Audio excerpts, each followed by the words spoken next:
nga pala ang mga uulat tungkol sa semantic transmission. So, una, ano ba ang semantic transmission? So, kapag sinabi natin, semantic transmission, ito ay isang paraan ng pagsasabi na nakatuon sa eksaktong kahulugan sa orihinal na teksto. So, ang pagpinagkaiba nito sa literal, ang semantic translation ay hindi lamang siya basta-basta pagsasali ng mga salita, kundi ito din ay pagpapahalaga o pinapahalaga ng konteksto at mga nuances ng mga orihinal na wika. So, naiiba ito sa matapat na pagsasaling dahil dito binitikin ang espiritu ng tulok pagiging natural. So, ang semantikong pagsasalin or ang semantic translation talaga, madalas ito detalyado at mas mahirap kaysa sa ibang ng pagsasalin sapagkat nagiging tapat ito sa orihinal na kultura at estilo ng mga akda. So, nagdalayan ito magbigay ng orihinal or nagdalayan ito lumikha ng isang salin na natural ang gagawin na hindi katulad sa ibang ng pagsasalin na katulad ng halimbawa ng literal. So, sa ganitong paraan, upang madaling maunawaan, ang mas kumutugma talaga sa orihinal na kultura ng target cause mas kumutugma sa target na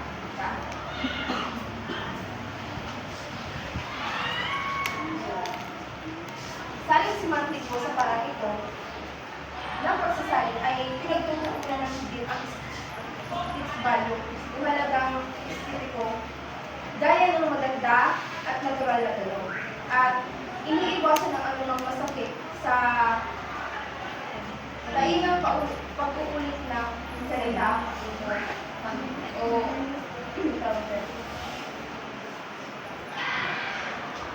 so,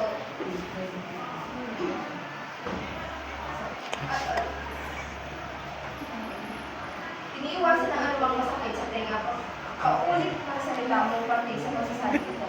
So, ang original, ang pagkakaiba talaga nito sa matapat na salita, matapat na pagsasalin, ay ang matapat na pagsasalin ay isaktong sumusunod siya sa teksto or sa na hindi na gumagamit ng maaakit ng mga salita o mga katulad ng mga dramatic inspiration, ganyan. So dito, sa semantikong pagsasalin ay gumagamit siya ng mga nakakaakit na salita. Ngunit, nag-aaral pa rin siya ng mga sinasalin niya pa rin yung original na teksto. So, narito ang mga halimbawa. Tulad ng sa English, kanina, sa English, nandito ang original. The divine master grant that I need not so much to be understood, to be loved as to be loved. Salin nito sa Tagalog ay, ubat hala ang Panginoon, itulot mo ang naisip upang umaling kaysa sa alibin. Umunawa ka sa umuwain, magmahal kaysa sa mga. Okay, basa. And lights her lifting arms to pray. Sa English, sa Tagalog naman, Ang damuhang gising ay nakakaasap na dalangin. so, sa pagbabasa ng mga salin nito, ano ang napapansin niyo sa sinuntikong pagsasalin? Hindi ito kumpara ito sa literal. Hindi siya literal. Ano?